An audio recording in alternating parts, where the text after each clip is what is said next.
पुरी जिला पिपलिरू राउरकेला को लंबी धला जहर कारबार। पिपिलिरू जबत है 40 लाख टंकार ब्राउन सुगर। पुरी अबकारी विभाग मोबाइल टीम 3 जन को अटक रखिथिबा बेले गोटे कार जबत करिछि। बालेश्वररू एही ब्राउन सुगर आसीथिबा बेले अटक थिबा 2 युवक राउरकेला अंचलर बोली सूचना मिलिछि।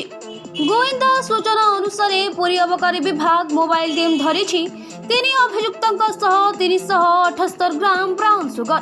तेबे गिरफ होइथिबा 3 जनक मध्यरु जणे पुरी अंचलर बोली अबकारी अधिकारी सूचना दैछन्ति।